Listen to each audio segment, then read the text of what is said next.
When you say nation, you talk about land. Our land is Africa. That's undeniable. This land is not our land. That what Frantz Fanon's theory, psychological theory, is that we're in a post-colonial psychology. And what he calls that is an auto-destructional stage, which is the oppressor will oppress for so long that the oppressed no longer have to be physically oppressed. They do it to themselves automatically. I'm black. Do you hear me, man? Do you understand? I am black. I'm a nigga. You understand me?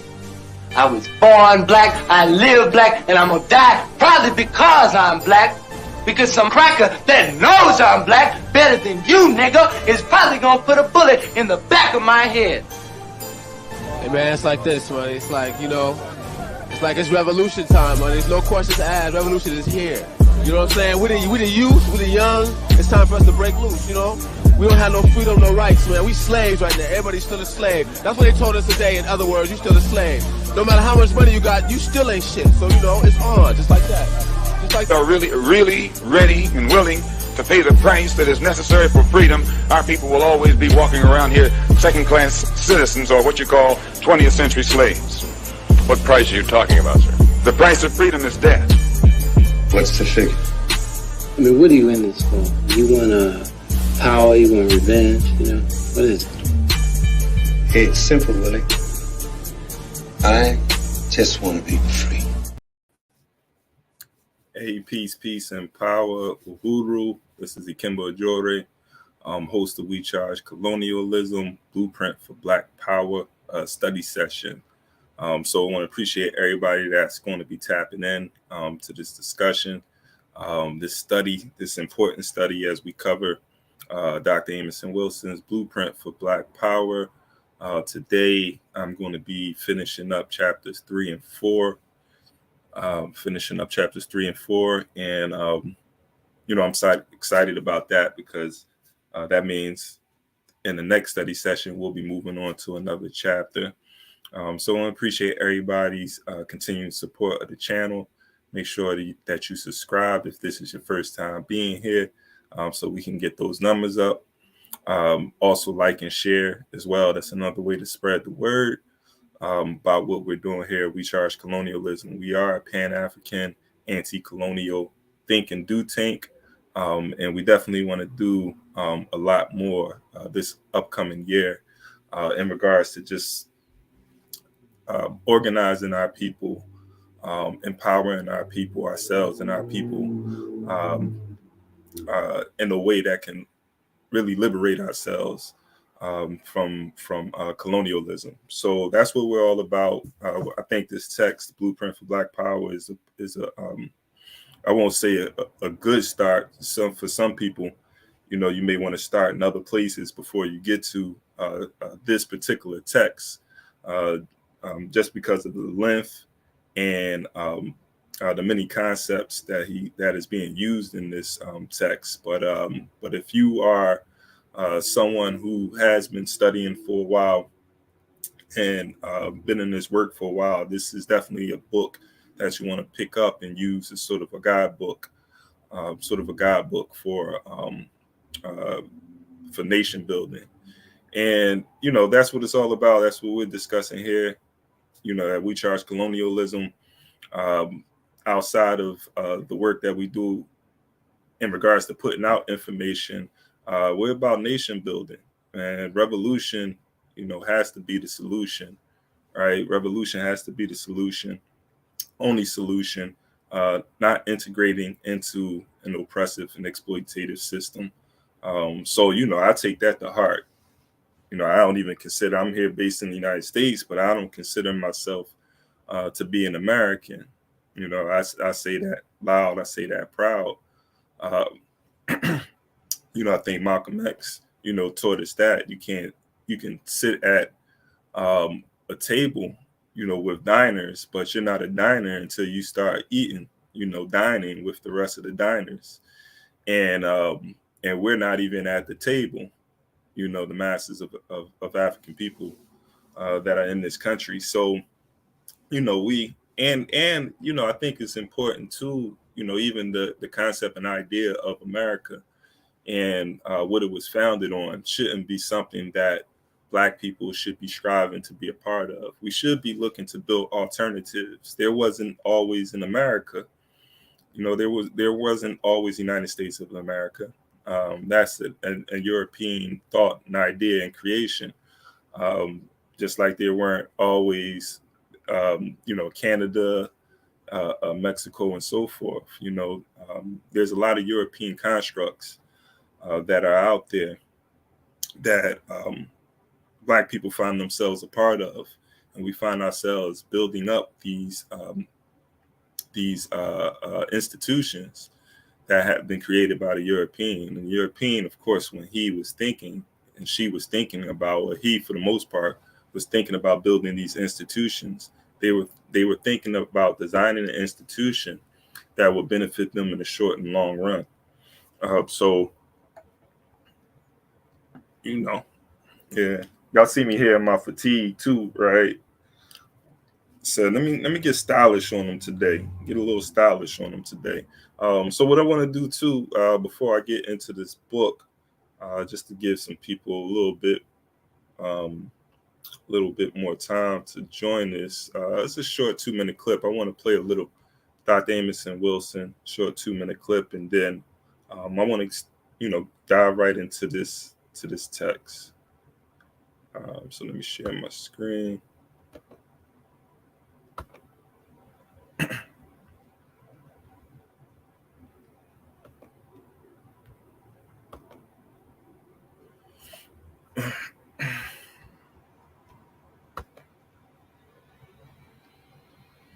Dr. Wilson talking on anti-Semitism.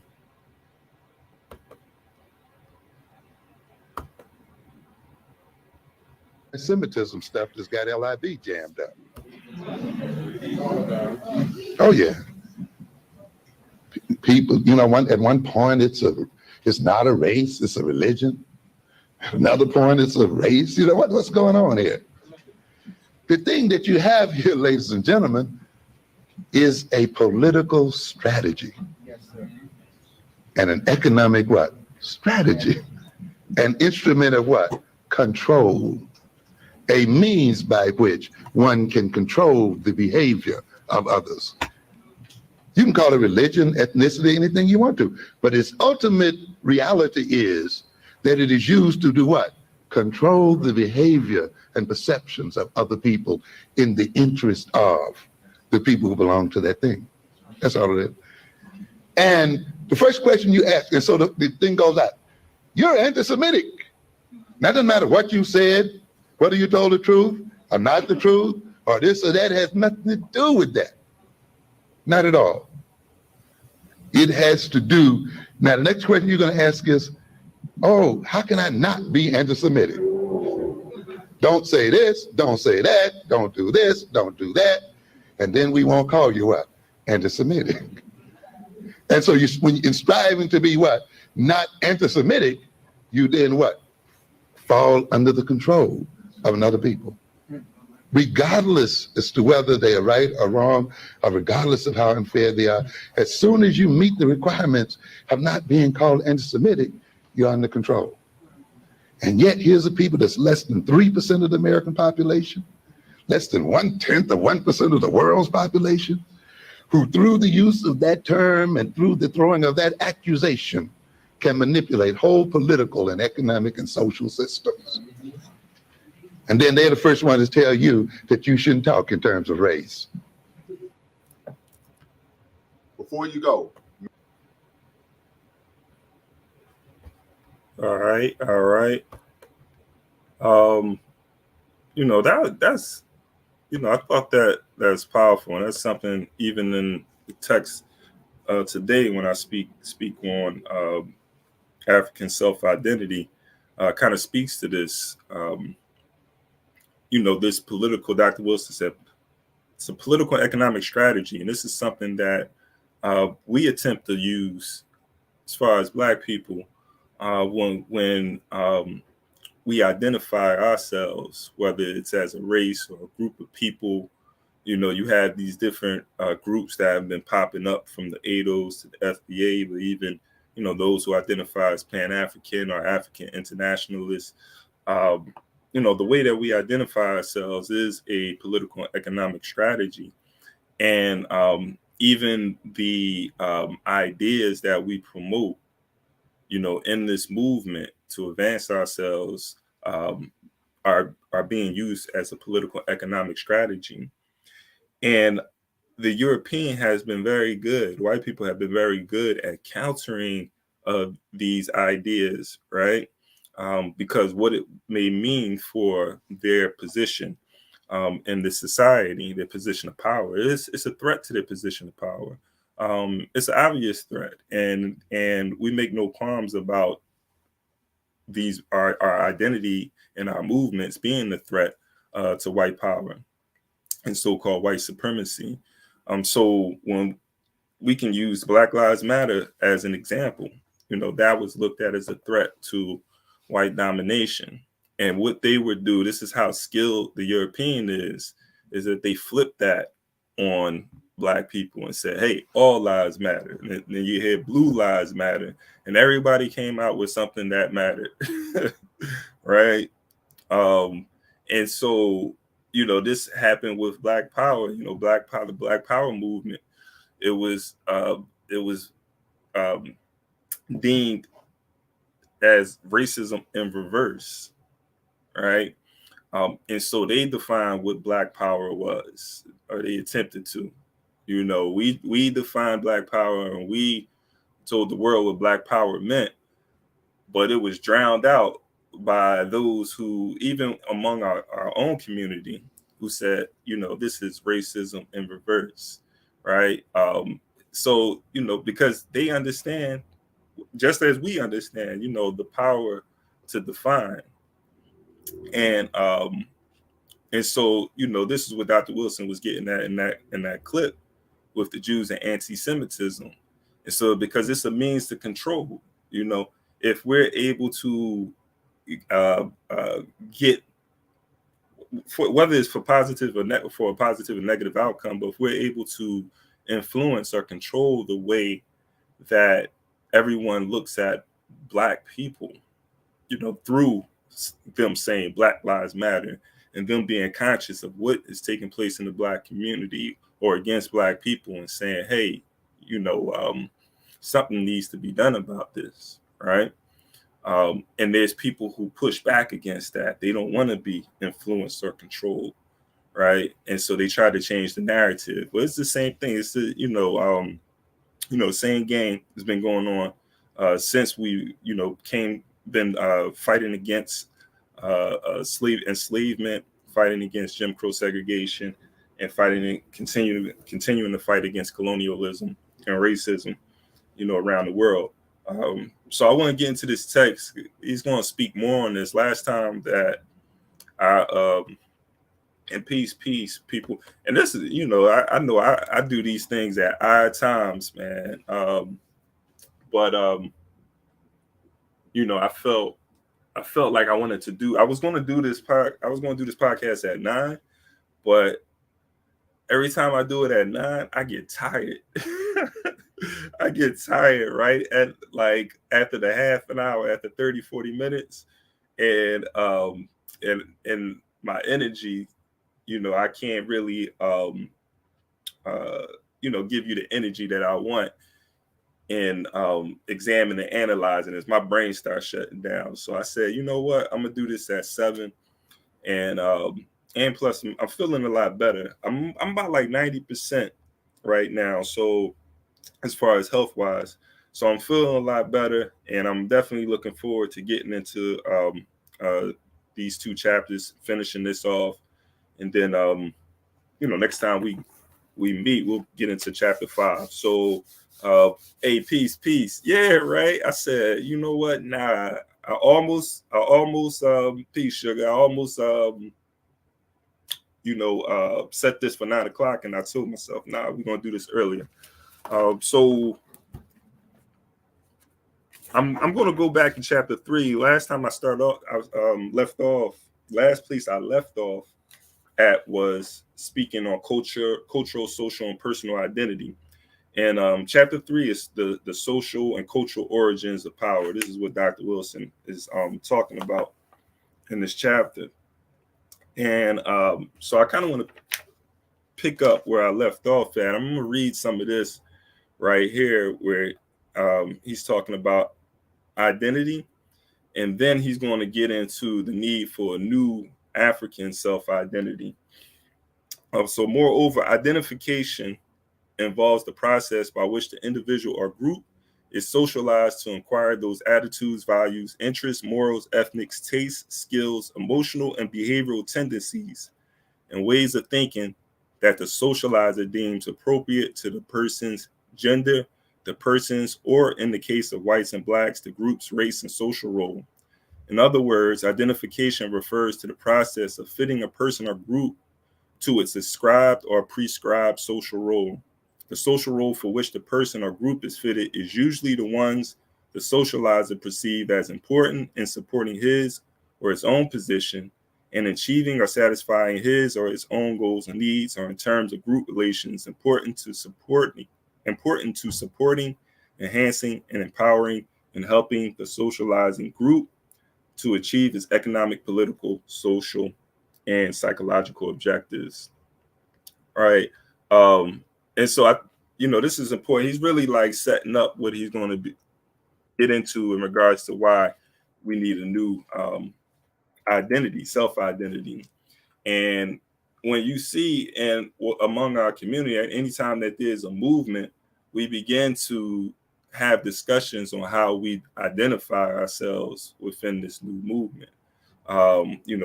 We become where there's group identities, like organizational identities, ethnic identities, national identities, right?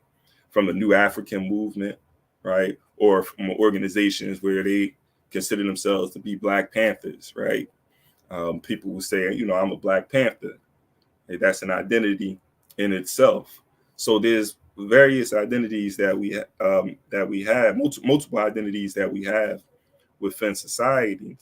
And so historically, though, when a group of people are not able to determine their destiny, determine their lives, and that's in the control of another group of people, then they ascribe roles and status for the colonized or enslaved. And that's what has been done to Black people here in the States and around the world, where this relationship exists. And so, particularly what he's talking about, Dr. Wilson is talking about how the European has to ascribe status and roles for Black people that will be in the best interest of white people, of Europeans. And so when we do, this is why it's a detriment when we do want to align ourselves with the system of colonialism. What does it mean to be an American or a Canadian or a Black Brit, right? Or even, if you're on the continent and you take on the identity of the constructs that were left behind by the colonizers, right? That's why when Ghana gained its independence, the Gold Coast at the time gained its independence, Dr. Kwame Nkrumah thought it was important to name the country Ghana, right? To shake itself from the remnants of colonialism, right? There's a reason for that.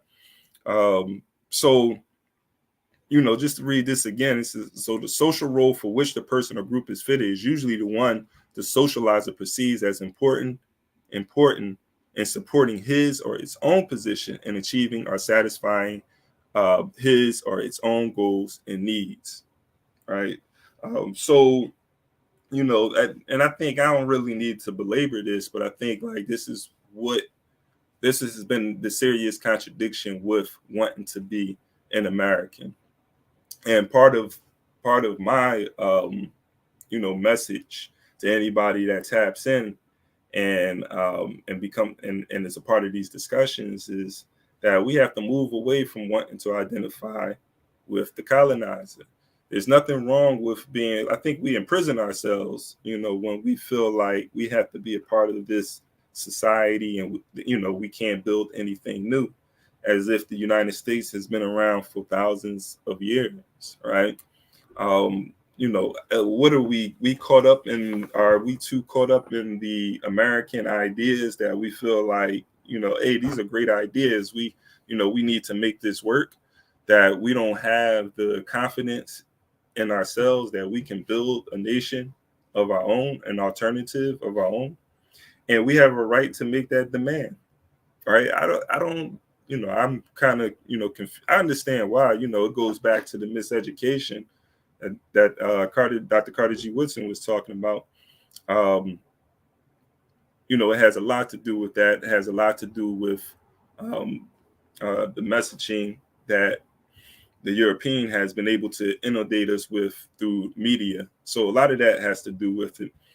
So we've been socialized to think that, we need to be a part of this system and make it work. So I'm going to go on in this next part. Before I go into the need for a new African self-identity, that's what he speaks about in the next section. He says the socialized individual or group is considered to have achieved his or its identity when he or it behaves and thinks in ways befitting his or its social roles as designated by the socializer, and accepts his or its roles voluntarily or as a natural or as a destined for himself or itself, depending on the socialized individual or group's own autonomous characteristics, the nature of the relationship he or it has with the socializer, the attitudes he or it has regarding the socializer, and the particular conditions under which his or its socialization takes place. The socialized individual or group may be inadvertently fitted to a social role identity whose behavioral, emotional, and cognitive tendencies may be opposed to those of the socializer. This defiant social role identity is powerful or effective. If powerful or effective, will threaten to or upset the social order or relations intended by the socializer. Under an oppressive socializing regime, the social role identities achieved by the socialized person or group, though opposed to his or its oppression, may yet be self-defeating or self-destructive, and inadvertently self-subordinating. Some social role identities or individuals or groups will diametrically opposed to those attended by the socializer, may still unwittingly operate to empower the socializer and strengthen and maintain the social order and relations they define. And I think, like my understanding of that is that he's talking about quote unquote crimes that are committed under this system, right? Even though they may be an act of resistance to the oppression and exploitation, right? And because that's how we have to look at it too. And I'm not saying all deviant behavior, which is, subjective and relative, right? Place and time. Talk about place and time. But I think, when it comes to, certain material crimes, right? Crimes against property and so forth. There's certain crimes that I think that quote unquote crimes that are committed are acts of resistance to the conditions that Black people find themselves in, which is a result of colonialism, a colonial relationship, right?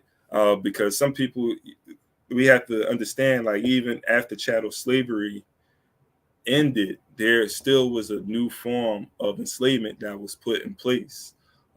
There's many books that talk about wage slavery, right? But it's a colonial relationship that existed. Kwame Ture talks about this in Black Power, in his book Black Power, the eternal colony. And so there's this resistance to that in a sense, and I think that's what he's talking about. So even those acts can still be in service of white domination. I could be misinterpreting this a bit. There may be some other examples, but I know in the book Black on Black Violence in Service of White Domination, he talks about this. So I think we have to be careful, because one of the ways that they benefit from those acts is incarceration, right? Incarcerating millions, have millions of Black people tied to the system, whether incarcerated, probation, or parole, right? I think the numbers is something like 1/4 now. It used to be 1/3. So somewhere around like 1/4 and 1/3 of Black men, I think, that are tied to the system, and Black women, that those numbers are increasing even more. But any threat, whether it's in the form of what they call crime or, just fighting for liberation, which is considered criminal. Chairman Omali Yeshitela talks about this, right? Fighting for liberation has always been a criminal act under the United States of America, or under any colony where Black people are trying to liberate themselves, right? If it wasn't, the Black Panther Party would still be in existence, right? The UNIA, Marcus Garvey would have never been deported. The UNIA, which still exists, but it's not the powerhouse that it once was, right? So many of our organizations were dismantled, completely wiped out, or weakened because they were fighting against the oppression and exploitation, against colonialism, right?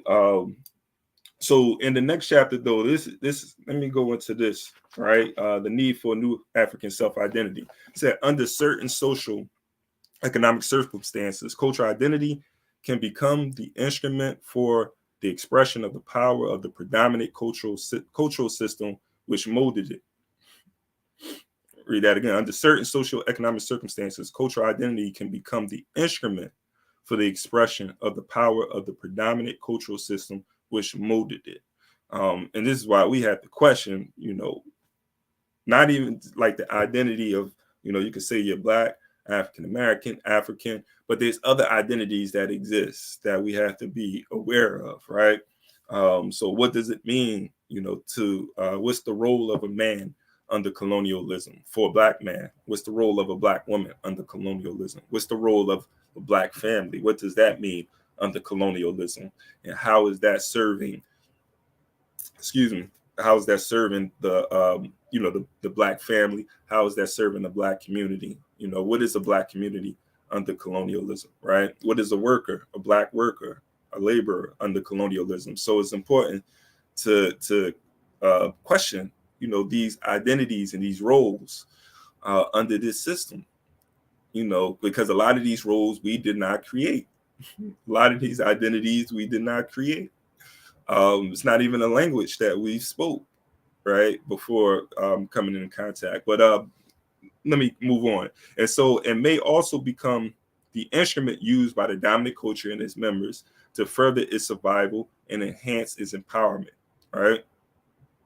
So Black cultural identity, even in its stratified and diffused state, even on the individual level, is a political economy, or essentially an organization of lacks, deficiencies, interests, needs, desires, passions, tastes, ideas, motives, values, etc. The response to which on the part of Blacks helps to maintain or enhance the social power relations, prerogatives, and integrity of the white-dominated racial status quo.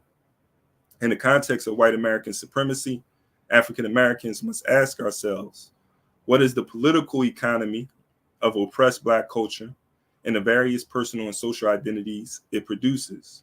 We must no longer, through the abuse of reality, denial, and distortion, fail to recognize that our basic identities as an oppressed people are largely socially manufactured by the white-dominated American culture and its related social practices in which we as a people are immersed. These identities are therefore incarnations and instruments of their social power and are socially designed and conditioned when activated to unwittingly serve the political economic interests of dominant white America to the detriment of subordinate Black culture. African American cultural identity and behavioral orientations, as currently defined, are functionally defined to perpetuate self-negating, self-defeating, and under certain circumstances, self-destructive behavior in Black Americans. And I think, what also what also helps to create the negative connotations or images is the media. Like, I think it goes hand in hand. Like with these roles, with what the role and the status of Black people and the identities that we have under this system, they are strengthened through the media. So, you know, what does a thug, if you hear the identity, or if you hear someone talk about a gangster, you know, you sort of have an image of what a gangster, what pops into your mind, probably like a Blood or Crip, right, or a gangbanger. Let me say gangbanger, right? And so, you know, that, because that's a particular identity as well. But we become associated with that, and other, you know, the Latino community and so forth get caught up in that as well. But I think it's important to, you know, to be conscious of that. When we talk about consciousness, we'll understand the connection between consciousness and these identities, because at the same time, if through the media, if they're able to influence your consciousness in regards to, you know, Black youth and what Black youth look like, what they dress like, and what they represent, you know, in this country, then that's going to influence your state of consciousness, and you're going to see Black youth in a particular light, in a particular way that's not necessarily representative of the masses of Black youth, right? But I'll get into that later. I don't want to jump the gun. So the salvation, empowerment, and liberation of African peoples require an appropriate, thorough, pragmatic cultural analysis of the deculturation and reculturation of ourselves by dominant European peoples of reactionary Black culture, and their social products as represented by reactionary Black identities. This is important, right? The deculturation process that has been done, right? We're no longer Africans, you know, in regards to the culture that we had, right? Like, this is something that we've been reclaiming, though. We've been reclaiming, Black people have been reclaiming their African identity, right? Because of the movements, like the Garvey movement, because of people like Malcolm X, you know, who've told us that we were African. But even before that, you know, going back to the 1700s, when you had people, whether you know, Prince, from the Prince Halls to the Richard Islands, like, these were people who identified as African, right? So there's a history of that. But there was this deculturation process that also was expedited by those among the Black community as well, right? There's always those culprits. That's why we can't get too caught up in this whole, you know, race ideology, right? Because that can blind us to the enemies within. There's always those enemies within. You know, even before the European came, we had to deal with our own people, right? And so there's that history, and we have to be conscious of that, right? So going back to this, though, so when he says pragmatic cultural analysis of the deculturation and reculturation of ourselves by dominant European peoples, right? So there's this new culture that has been adopted under the system of colonialism. Now, there's this retention. There's always, of course, like, African people have been able to retain their culture, right? It was not completely lost. So there's things among African people that has been sort of retained despite the deculturation process. But at the same time, we have adopted an alien culture, a foreign culture as well. So there's things, I mean, I'm speaking English, right? We're writing in English, you know, and we also have a worldview that has been distorted. It has been influenced by colonialism. And this is why Du Bois, he was so confused, right? And I remember Garvey's son, Julius Garvey, he came to our school and he was speaking. He talked about W.B. Du Bois' confusion in regards to the double consciousness, which exists, though, among Black people. This double consciousness, right?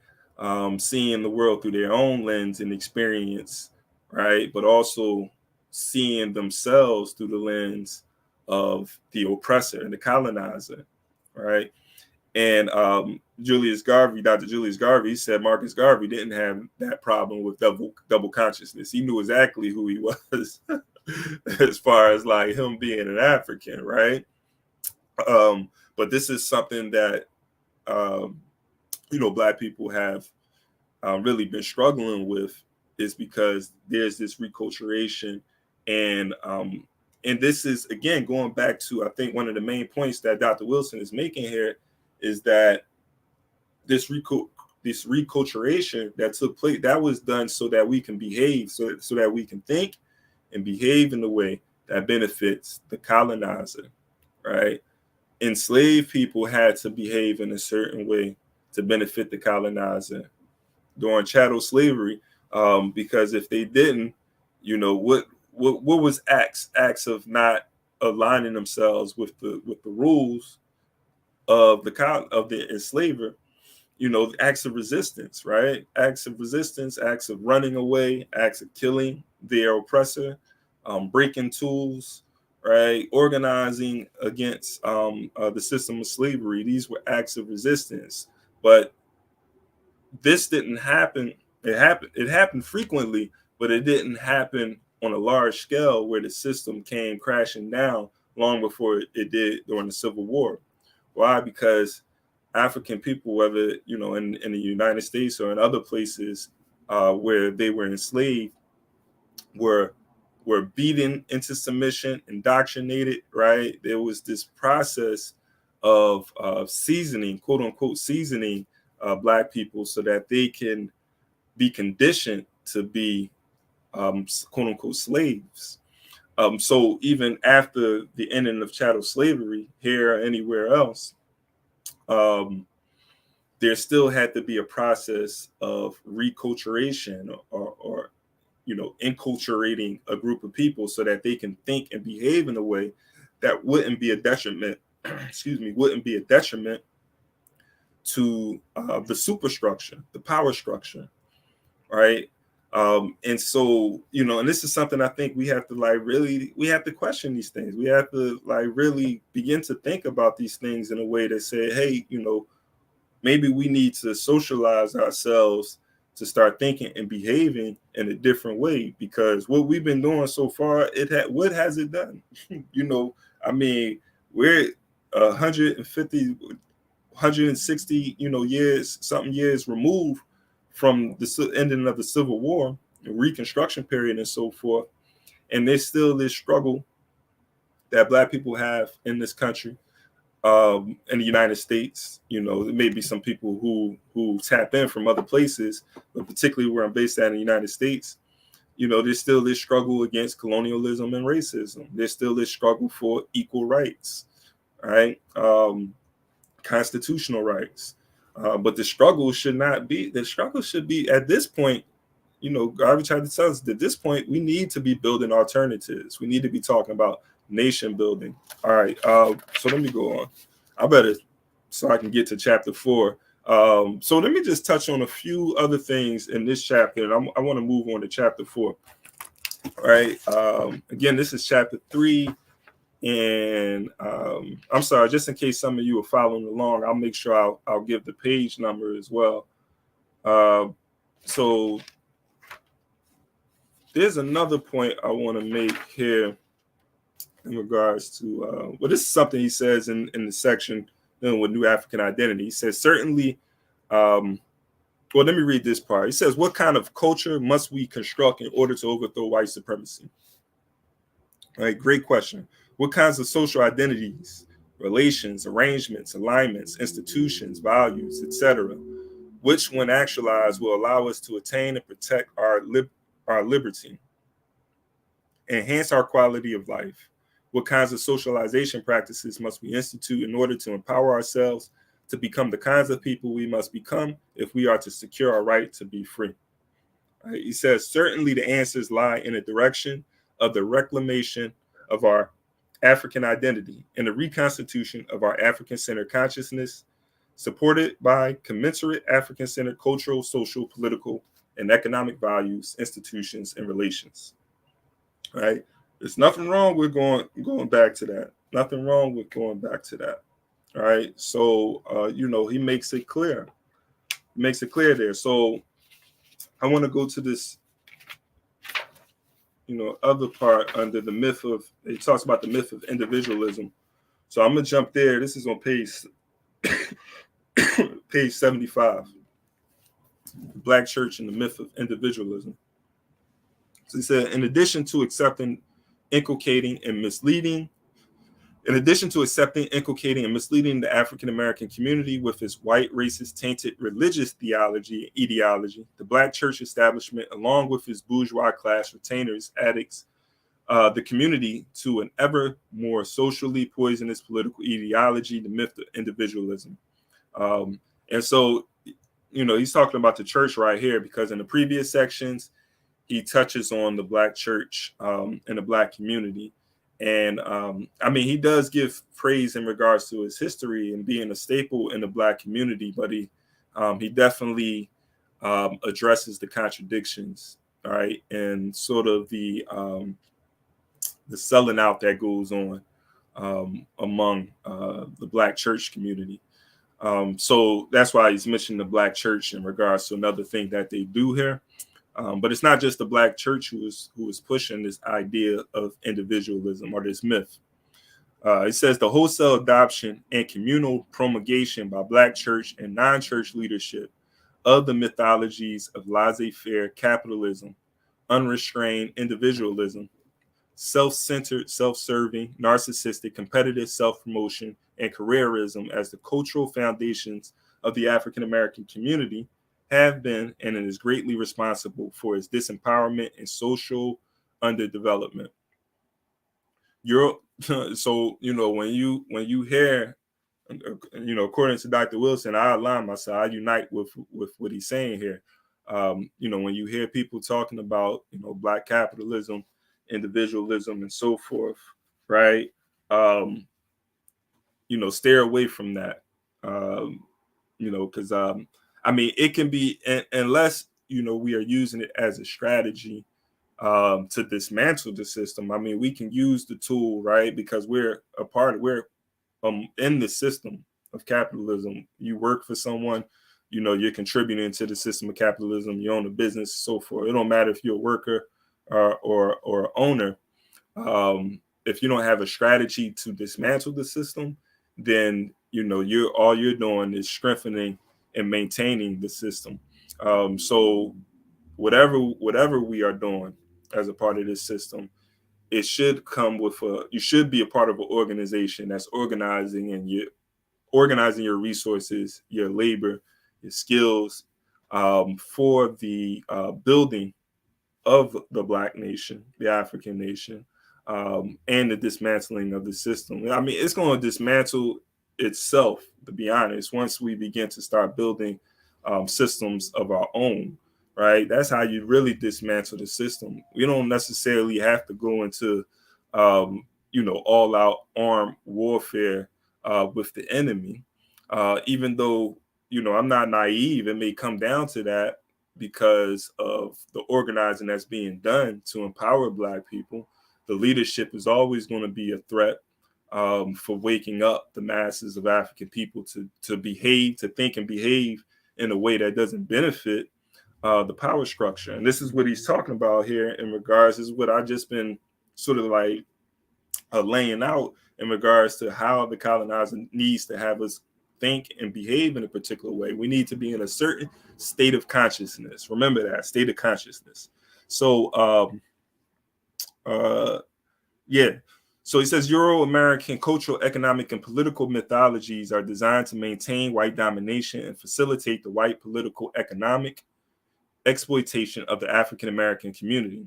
This accords with the political ends of white American theological mythologies. The crude myth of individualism propagated in the Black American community includes the idiotic contention that a people, a nation can achieve its holistic social and economic goals as a result of self-centered, self-interested, and self-aggrandizing competitive pursuit of material and non-material advantages by each individual in competition with all other individuals. These self-elevating advantages are to be energetically, single-mindedly pursued without regard for their injurious interpersonal antisocial effects on others. The right to such pursuit is an article of faith and considered to be inalienable. The individual is perceived as independent of and opposed to his community, and sacrifice of individual pursuits to communal ends is perceived as an unlawful usurpation of basic human and civil rights as an imposition on individual liberty. We cannot fall for this. This is a good, and we have many Black people who identify themselves with the Republican Party. You hear a lot of this, really, this narrative, or these are people who kind of promote and advocate this myth of individualism, right? Just pull yourself up by the bootstraps sort of thing, right?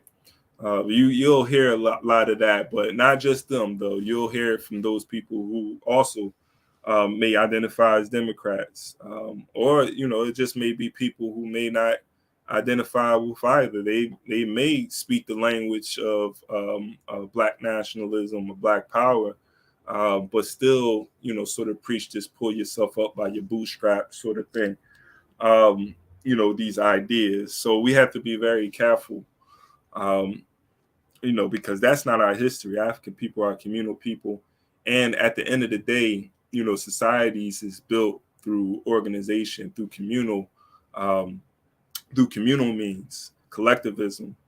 That's always been the case. And the only difference, what we have with those people who are preaching this myth of individualism, the European who's preaching that, they're able to preach that because they're in a position where they can organize the masses to do their bidding. They can organize labor. These are people who are preaching that. The people who are controlling masses of people. So it's collectivism that is building this country. But the only difference is that, not the only difference, but I guess like with the contradiction among the Black community is that we don't see ourselves as a collective, right? We allow ourselves to be moved and controlled by an outside power, but we don't organize and direct our own future. We don't, organize or create or manifest our own destiny, right? And I'm talking about as a collective. So that's a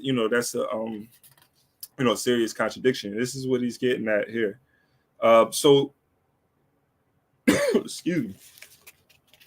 So the building of the United States, its ability to support individual freedom and self-realization, its evolution as a world economic, military, and cultural power center is not the result of the independent individual pursuit of advantages, even though it may appear so, but is the result of socially organized efforts, white ethnocentrism, racism, social cooperation, mutual aid, socially shared values and attitudes, constraints and restrictions on individual expression and liberties, government grants, support, subsidies, regulations, protections, institutional rules and practices, as well as all types of building, social relations, and arrangements.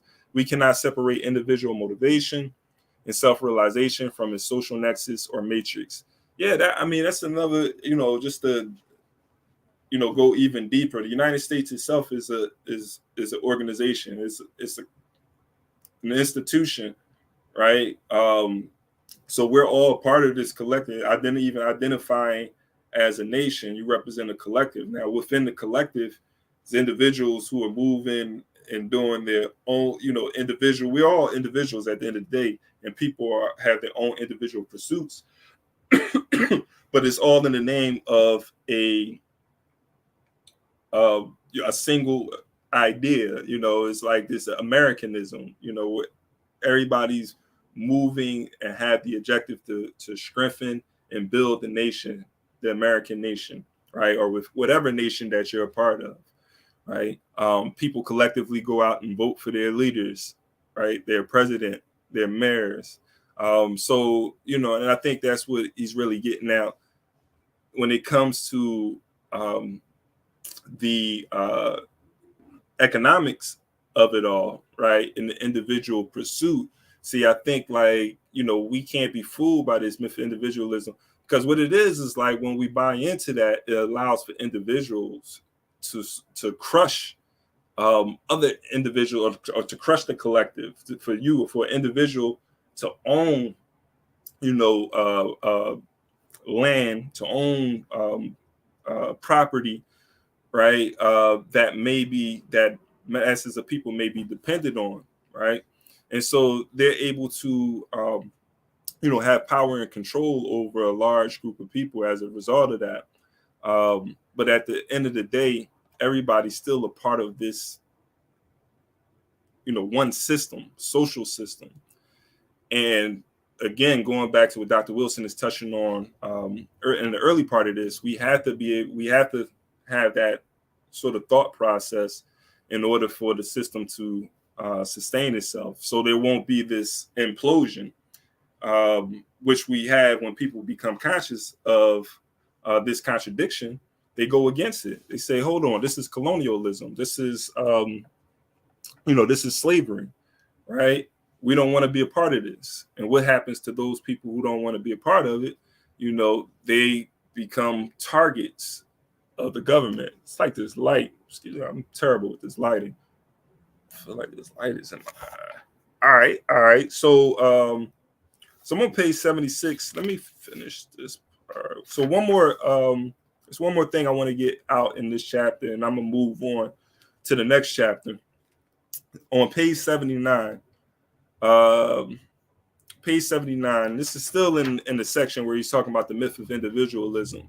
He says, if the African American community is to successfully counteract its socialization for subordination, right? Man, he be sharp. It's like you can really just build on every single sentence. But in the African American community, if the African American community is to successfully counteract its socialization for subordination, powerlessness, and poverty by the dominant European American community, then it must oppose white power, rationalized by the ideology of Eurocentric individualism, with black power, rationalized by the ideology of Afrocentric communalism, right? So, he's giving us sort of the answer. This is something, why not? Let's try this, right? And there's people who are already doing this, right? But we have to get more people, engaged. We have to,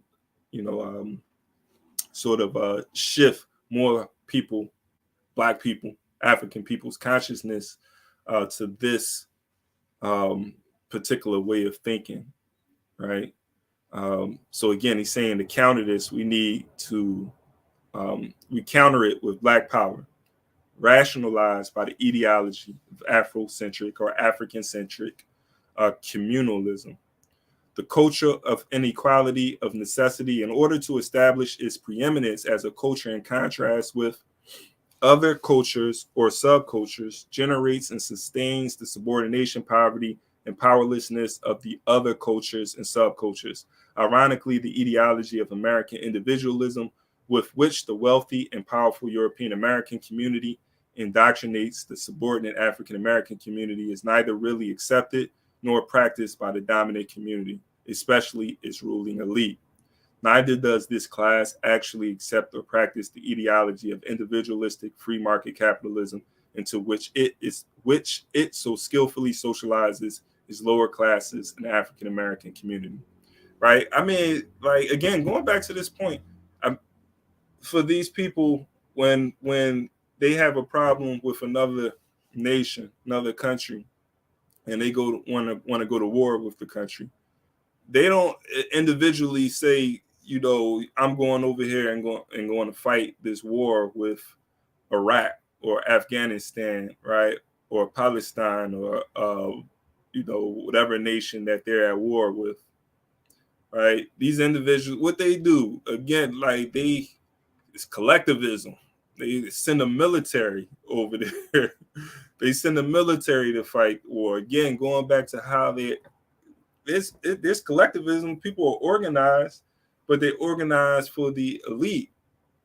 They're organized to sustain the system of colonialism and imperialism. And so we have to get unorganized for them and organized for ourselves. Right. So again, just thinking about the way we behave, our decisions, our thoughts, our actions right now is in support of the very system that is causing our people misery.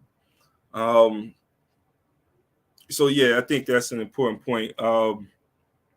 So for read this one, for the implicit acceptance and extreme practice of these ideologies are individually isolating, overly competitive, and communally divisive and disunifying.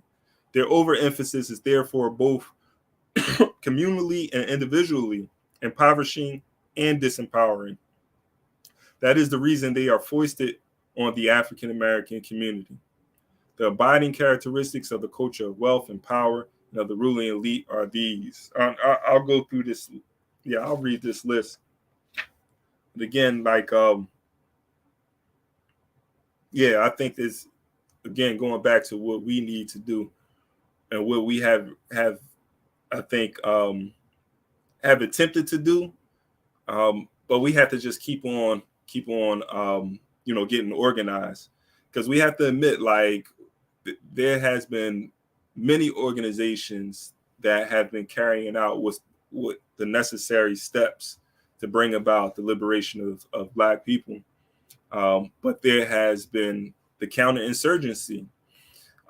So, you know, the failure of these organizations has a lot to do. And of course, like there's internal contradictions, but I think the external contradictions outweigh the internal contradictions, right? Because we can deal with those. If we were allowed to deal with our internal contradictions without outside influence, then I feel like we could find a way to build through that, to sort of whatever that contention is, we sit down at the table and we resolve that.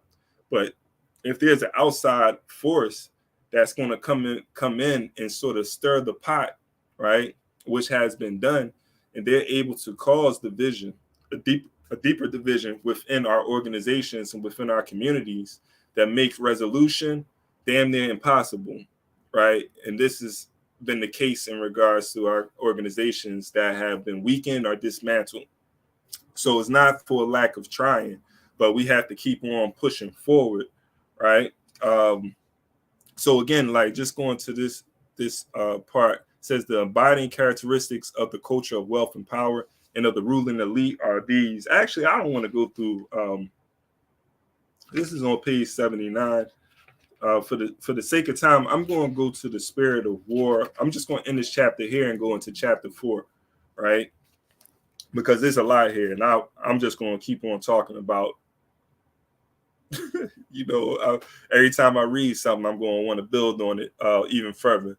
But I want to, on page 84, the last chapter, the way that he ends the chapter, I think, is important. He says, to ensure its survival and well-being, its full empowerment and liberation, the African American community must not only capture its internal markets, but capture a significant portion of America's national production facilities and markets, and vigorously engage in international trade. To accomplish these necessary goals, the community must painstakingly examine the nature and functionality of its culture and cultural institutions. It must especially examine and revise its family and religious institutions, rebuild and build anew its economic and educational institutions, Of especially great importance, the African American community must train its boys very carefully, intelligently, and intensely for manhood. African American manhood must be redefined in ways which positively redefine the relations of African men to women, their families, and community. And I think also like vice versa too. You know, he just mentioned men, but I think, you know, all identities, what it means to be a Black woman or African woman or African child, what the African family means, all of these things have to be redefined. Above all, they must be taught the skills of manly intimacy, honor, cooperation, reliability, and loyalty to community. They must reassume their role as warriors, defenders of family and community, as assertive and skillful traders, strategic thinkers, and superb tacticians. The power of community is the power of its men and women. It cannot long survive half slave and half free, right? And so that's how he concludes chapter 3. I want to go into chapter 4. And I think before I go into consciousness and power, again, going back to how he started off this chapter, and you know, I think it's very important. He starts off the chapter talking about culture and culture and social power, and it being situated. And throughout the chapter, he's touching on institutions such as the church. He's talking about the Black family. You know, these are some institutions that he used as examples. You know, sort of like fundamental, going to the family, sort of like a fundamental institution within the social system, you know, is the family. And one of the, you know, important things to take note of is, you know, we have to take control over what these institutions, how these institutions operate, what their function is, right? And who are these institutions serving? Right? How is the culture of the family, the Black family, in service of the Black community, right, and the Black nation? How is the Black church or the Black masjid or any spiritual, you know, institutions that we have? How is that in service of the Black community and the Black nation? Right? Well, Malcolm X said in the Ballad of the Bullet when he talked about you can go to a Black church and the preacher is still preaching white nationalism. You go into a Black church and they got a white Jesus, white angels, you know, everything, you know, white prophets and disciples of white. Said they in that church, you go to the church, they're preaching white nationalism, right? But if you go into a Black church and they're talking about Black community control and they got Black Jesus and so forth, these are people who are preaching Black nationalism, right? And he said to join institutions that are preaching or teaching that. Y'all gotta excuse me. Right. So I think it's important for us to like really, you know, begin this process of reculturating ourselves, because we've been deculturated by the European, reculturated in a sense where there's been this agency, but there's also been sort of this mesh between, you know, Africans with agency and trying to build something of their own, but still being under the domination of other people and needing to be able to survive in the system. So having to think and behave in a particular way for survival. And also just the influence of white ideas in regards to what is civilized and what is superior and inferior, those sort of things that has had a lasting effect on our community too. So, you know, we have to overturn a lot of these things. And I think one of the institutions that we have to control too is the education institution, which is another institution within this social alignment. All of these things are part of a network that is pushing forth the agenda of European power. But once we gain control of these things, sorry, reading a note. But once we gain control of these things and we begin to determine how these institutions want to function, right? Then, you know, I think we'll be in the business of nation building. So, you know, chapter 4 probably spend like good fit. This is a shorter chapter, but it's still deep. There's so much in this chapter. He starts off talking about consciousness as power. I'm on page 85. And he says the state of being conscious and states of consciousness are inextricably related, but not synonymous. The state of being conscious refers to the attainment and maintenance of a level of physiological and psychological arousal or alertness, which permits the conscious being to be aware of, to remember, to recall both past and contemporary internal and external events, to willfully and selectively attend to some stimuli rather than others, to deliberately choose and execute an action in response to environmental and personal goals. The state of being conscious essentially refers to a state of wakefulness or knowingness. The state of being conscious enables the conscious being to amazingly and deliberately behave in certain ways for whatever reasons. How the conscious being actually behaves for what express reasons and to what end reflects a state of consciousness, right? You say, Brother Ndugu and Krumas actually had a discussion on the aspects of this earlier with a family member. Yeah. I don't know what man, I've been saying, I don't know. You just put that message. Yeah. So that was like 10 minutes ago. You know what I was talking about 10 minutes ago. But yeah. And we have to have these discussions too with our family members, right? You know, I'm trying to be very conscious of, and I'm gonna be saying that word a lot, but very conscious of how I am building with family members, right? And trying to create spaces where we can come together and have these discussions. And 1 second. I got to.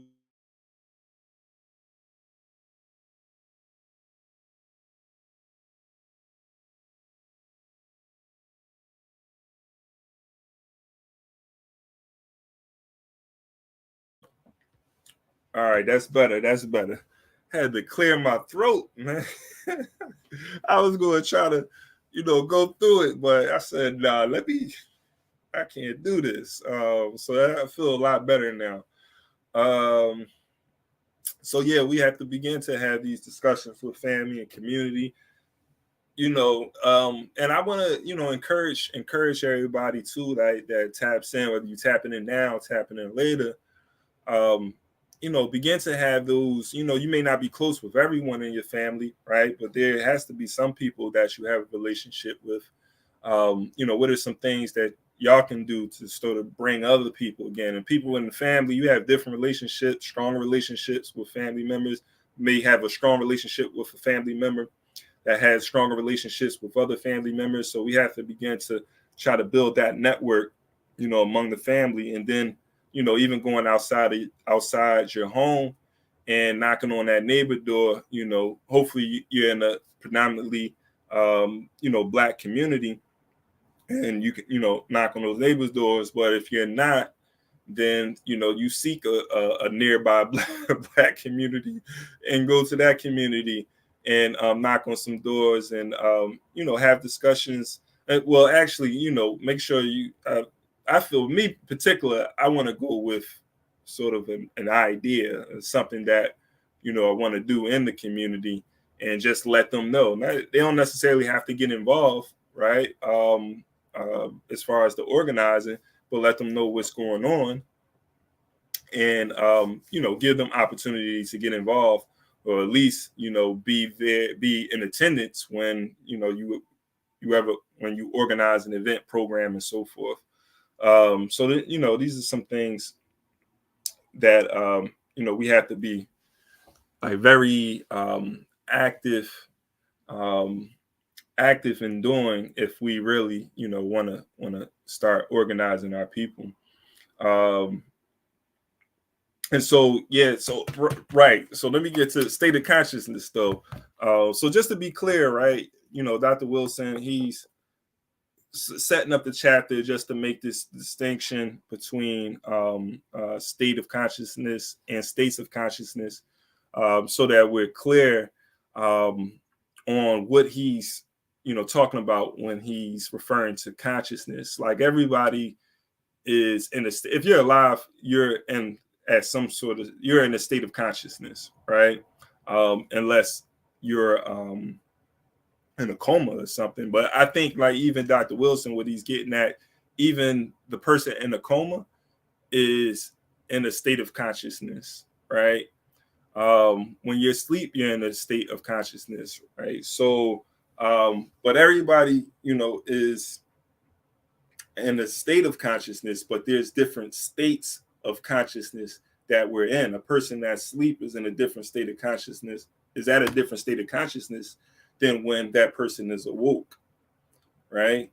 A person that has, a person that is like well read in, you know, the books of Dr. Amos Wilson, right, is in a different state of consciousness than someone who may have not read those books or any books that are similar to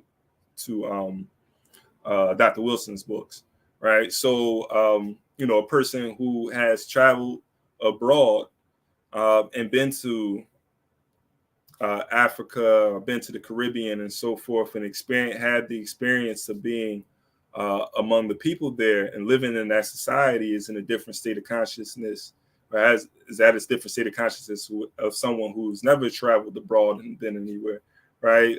So, you know, just give an example. So that's what Dr. Wilson is talking about.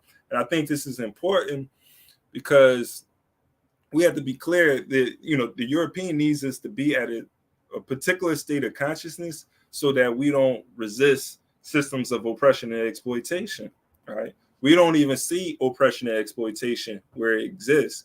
That can be, you know, that's possible depending on your state of consciousness. You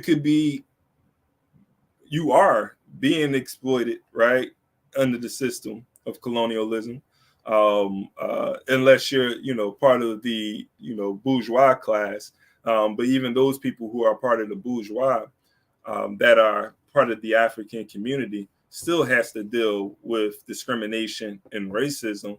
They have a certain level of liberties that the masses do not have, but they're not necessarily free.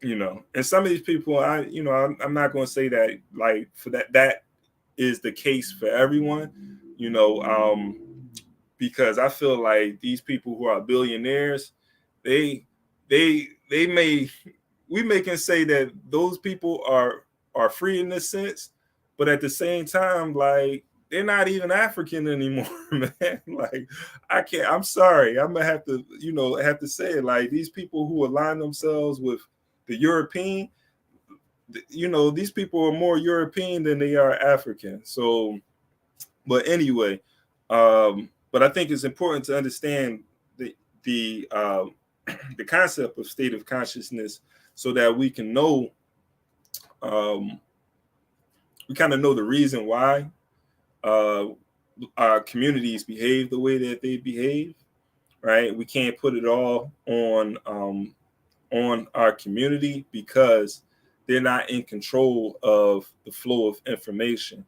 Now, we have the power to go out there and get that information, but again, like they're not in the state of consciousness to be thinking about pursuing, trying to pursue or go out there and do the research and gather the necessary information to enlighten themselves, then they won't do it. I mean, I'll use myself as an example. When I came into a certain state of consciousness from reading one book that was just given to me, somebody in my community had a book. I looked at the title, and the title caught my attention. It was an interesting title, so I said, I want to read this. I didn't know what to expect when I read the book. When I read it, it spoke a lot about Black identity, Black history, and it made me look at Black history and what it means to be, you know, Black differently than I ever thought about. I was in a different state of consciousness as a result of reading that book. And because I was in a different state of consciousness, it made me want to pursue more information, gather more information, and look at things that I've never even thought about looking at before, right? Would have never thought about going to a museum before, or even, reading half of the books, more than half of the books that I read, if I didn't read that book. So it sent me down a path, and the more I read, the more or the higher the level of consciousness, or my consciousness shift, right? And I began to see the world differently as a result of that. So, people is a lot of things we kind of, people who reach a certain level of consciousness as a result of our study, and we gain knowledge itself, we have to look at ourselves, unless we was born, born into a culture or family, right, and community that gave us this at a young age. We have to remember how we were before we came into this state of consciousness, right? And this is how many of our people are seeing the world and how they're thinking. And so a lot of this stuff, before I read that book, if somebody, if somebody was talking to me about it, it might have, let me put it like this, it could have went either way. It depends on the delivery as well, because I remember there was a brother I was speaking to, and this is when I first came into my knowledge itself, and he was saying so much, he's giving me so much information that was over my head that, like, everything that he was saying, it didn't make sense to me, and it kind of like turned me away from the information, right? So that's another thing. That's because of the level of consciousness I was at the time. Now, if I had a conversation with him now, I would have a better understanding of where he was coming from, and I could disagree with him because even at the time, it was really deep, but I couldn't disagree or agree with what he was saying, right? And I'm not going to say what his background was, but he was a conscious brother, and he was dropping some knowledge. But today, if I was in a conversation with him, because of my level of consciousness, I can understand, his background, where he's coming from. So as far as his philosophical background, and even, I can pinpoint some of the events that he's talking about, and sort of the context. Like, I can have a conversation with him, right? But I'm saying all of this to say, just not to digress too much, when depending on your state of consciousness, there are things that can happen right in front of your face and right to you, and you won't even know that it's happening. You won't understand what's happening to you. And this is what's happening with the Black community when it comes to our colonial conditions. One more example I'll give you. I was just reading a book the other day. I'm still reading it. I think it's called Think Fast. I'm gonna tell you right now. But this person referred to the video. You ever see the video where it's sort of there's a video where there's a Black group and a white group of basketball players, and they're throwing the ball, and they want you to keep track of who catches the ball. I'm just sort of, I might be messing the story up a bit, but the point is like they want you to focus on the ball. And in this video, there's a monkey. There's a guy dressed up in a gorilla outfit that walks through the video, right? But you don't see, and they ask you if you see the gorilla that walked through the video, and most people who watch the video, they don't even see the gorilla that walks through the video, right? Because they were focusing on the ball, right? They were told to focus on the ball. So, they weren't even conscious of that gorilla because they weren't even looking for it. And this is what happens, among our people in our community, when it comes to this relationship and what's happening to us, every day, because we don't have the definitions for it. We're not at that state of consciousness to be able to point out the contradictions and so forth. Let me give you the name of this book. It's called Thinking Fast and Slow. I just heard somebody talk about the book at a conference that I was at, or a panel discussion that I was at. And so by Daniel Kahneman, Thinking Fast and Slow. They ain't talking about Black Power in the book, but I'm finding it interesting so far. But anyway, back to chapter 4. Let me finish this up, man. I've been going over an hour. So consciousness refers to a state of mind which includes varying degrees of awareness in which, depending on its particular organization condition, both facilitates and sets limits on the ability of the individual to engage in various types of mental and behavioral activities, right? For example, wakefulness is a state of consciousness which facilitates certain types and forms of self-determined mental and physical behavior, not possible during sleep as a state of consciousness or vice versa. Each level of consciousness makes the achievement of some goals possible while inhibiting the achievement of others.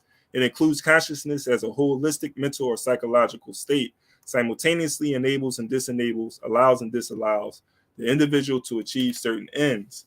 In both cases, it acts as a force which either expands and or contracts behavioral possibilities. Hence, consciousness is a form of power. What type of power, how much power it exhibits depends on its level, organizational, and functional state.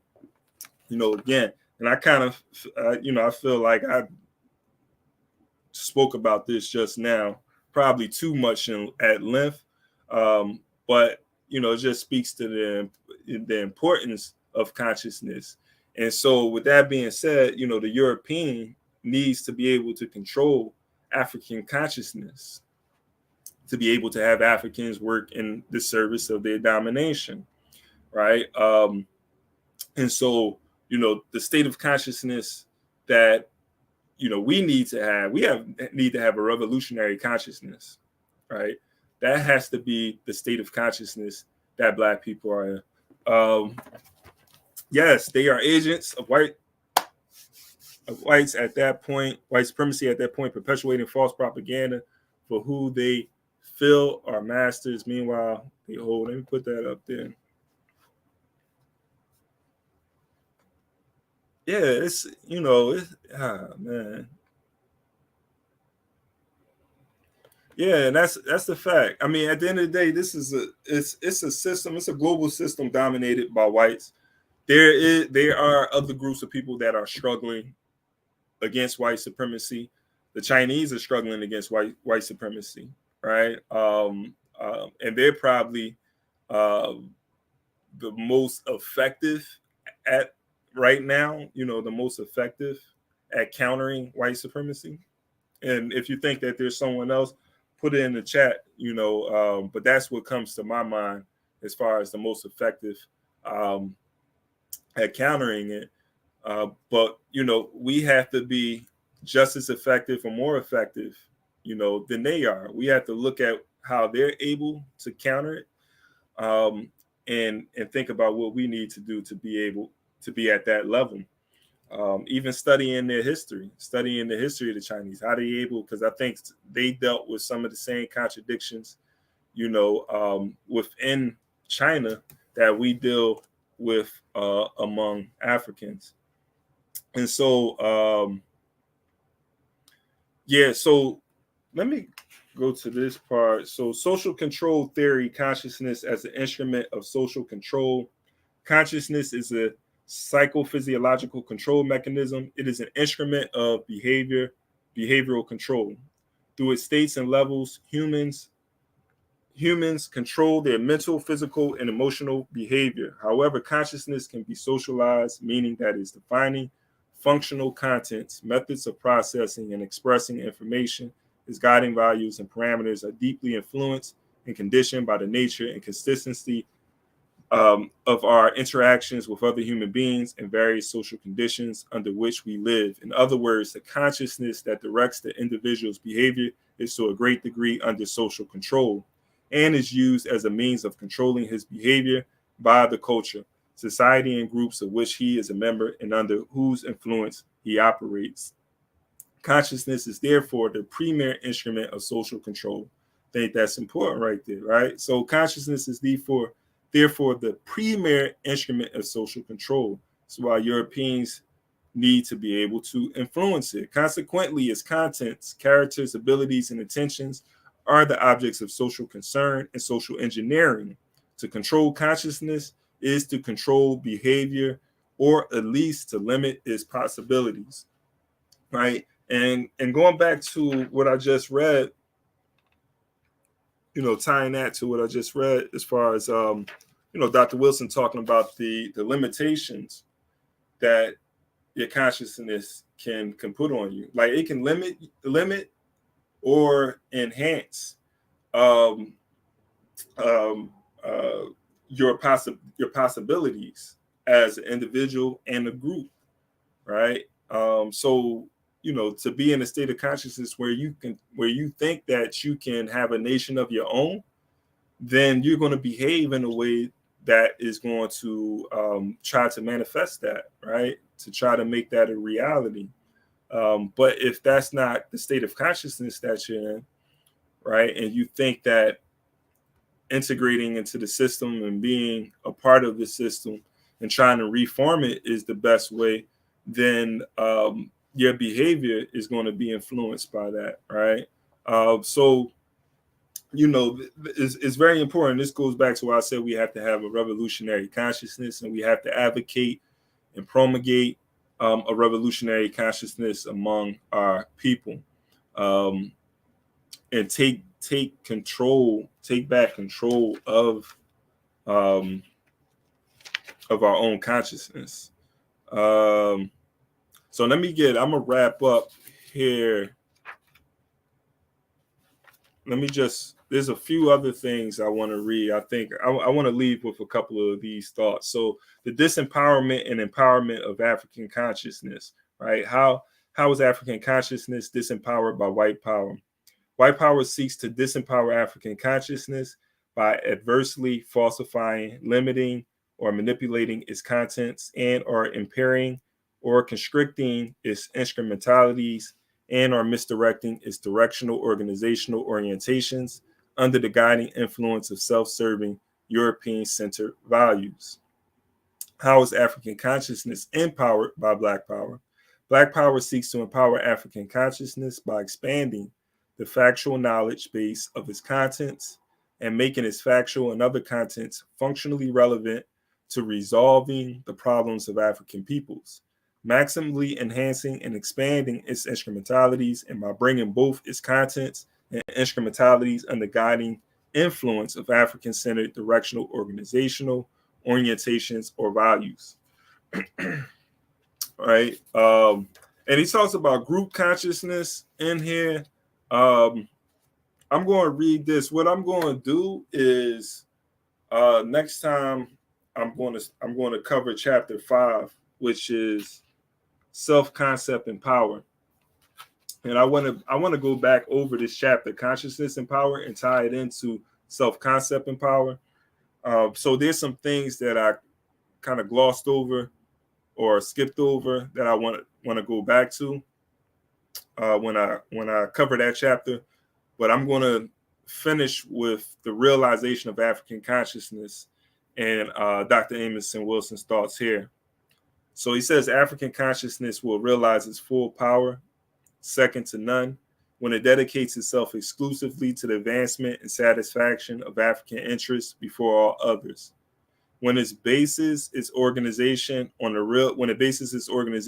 realistic and truthful knowledge of African history and culture, a truthful knowledge of the history, culture, intentionalities, and powers of the enemies or would-be enemies of African peoples.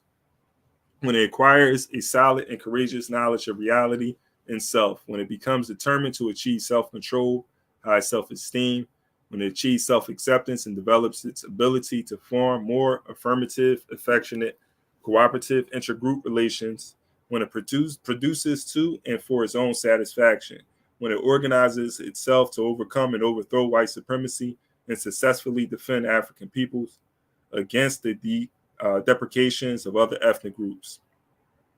A sense of purpose organizes consciousness and motivates it to develop the required abilities and relations to achieve desired goals. The more intense its sense of purpose, the more its consciousness compelled to develop the mental and social faculties required to achieve its purposes ends. If the central purposes which organize African consciousness are the lowly ones of futilely seeking to gain the acceptance and love of Africans by whites and other ethnic groups, to be employed and cared for by others instead of being self-employed and caring for self, to continue to be dependent on others for their survival and substance, the African consciousness and the adjunctive abilities and attributes will be lowly and powerless.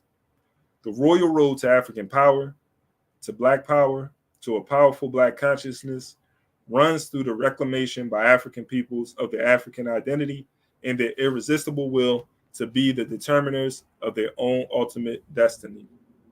Right, and that's how he ends the chapter. And I think that's a powerful way to end the chapter. He always, Dr. Wilson always, wants us. He kind of ends every chapter that way, sort of like a message for us to take away, right? And what we need to do to attain power, right? So what you think? Some of us, yeah.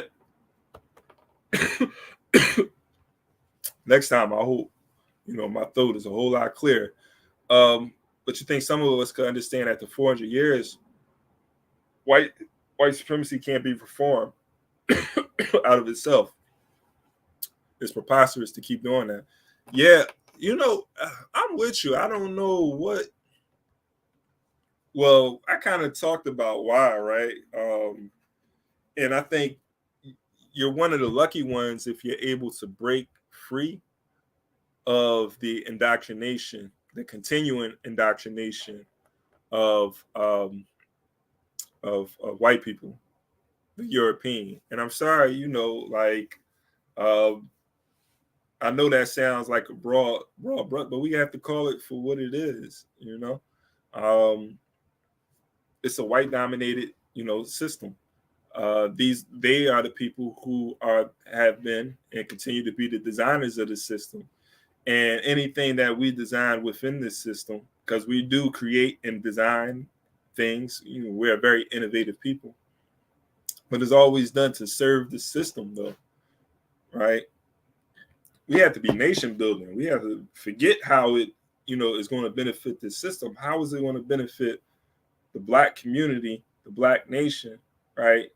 And how is it going to benefit or how is it going to advance our interests in the fight for liberation? Like this is how we need to be thinking. But we are so, most people, and we're born into the system. Most people, don't come to this realization because I don't know. I guess there's some. This would be a whole nother conversation. So I'm not even going to go down that road. But we definitely have to keep on educating and having these conversations to sort of help our people like break away from the matrix. I gotta go back to my matrix sort of example. Because people are definitely like the state of consciousness, going back to that, like those people who were in the matrix, they were in the state of consciousness. They were asleep in the outside world. But again, sleep is a state of consciousness. And the machines were able to manipulate them in that state of sleep. But people who are at a low level of consciousness, of people that are ignorant. Ignorance is a state of consciousness. And the ignorant are easily shaped and molded by those people who are in positions of power, who control education, who control the flow of information. Yeah. Yeah, that's that's true. That's true. That's why nation build. We have to be in the business of nation building, right? And so, we are that higher authority right now. We are the ones who, and the people that we build with, who are about nation building, we are actually those people who are going to represent that higher authority, that you know, for that exists for the protection of Black people. You know, we have to create those institutions and so forth. And I think it's that work that is intimidating to a lot of people, because it is a lot of work. I mean, think about like nation building. Like you building something we're talking about building something from the ground up. You know, are we talking about overturning, you know, nations? Because even like I think African nations and like those nations, like the neo-colonies, when we're dealing with neo-colonialism, it might be a lot easier for them to transition. Like we seen what happened. Not saying that it's easy, because we see it took coup d'etats and it's still a struggle, right, in Burkina Faso and those places. So it's not easy, but I guess like what I'm saying is like they have the land and the institutions are in the hands of, and the resources are in the hands of African people. Whether you go to Jamaica, Haiti, or on the continent of Africa, like it's in their hands, right? But they're allowing themselves to be controlled and influenced by outsiders. But if we're able to capture those institutions, the quote unquote commanded heights, then we can dictate how those resources and how the land and the resources is going to be used without foreign influence, right? And so this is what's happening in Burkina Faso, Niger, and Mali, right? They're determining their destiny. African people without the influence of France. Kick the French out. So this, you know, this is something. It's not going to be easy, but it's something that can be done. Now in America, it's going to be a lot harder because we're in the belly of the beast. But you know, we're concentrated in enough places, and we can migrate, you know, to other areas within the states and concentrate in some places where we can represent a strong power base to try to capture some land. And you have movements of people who are trying to do that. So, you know, there's a lot. Again, you know, that's for, you know, definitely for another conversation. No, it's for this conversation. What am I talking about? So yeah, I'm a you know, tap out, man. I appreciate everybody though for tuning in. You know, whether you're on Facebook, Instagram, you know, everybody that was able to tap in and be a part of this study. I'm going to try to come back as soon as possible with Chapter 5. Again, Chapter 5 is self-concept and power. I think this is another short chapter. I may do Chapter 5 and 6 together, because we got self-concept and power, and Chapter 6 is power and personality. So I think those go hand in hand. So look out for that discussion soon. Again, you know, appreciate you tapping in and haven't subscribed to the channel yet. Make sure you subscribe, and you know, keep getting organized, keep studying, and we will be free, man. We will realize the hoodoo. Peace and power.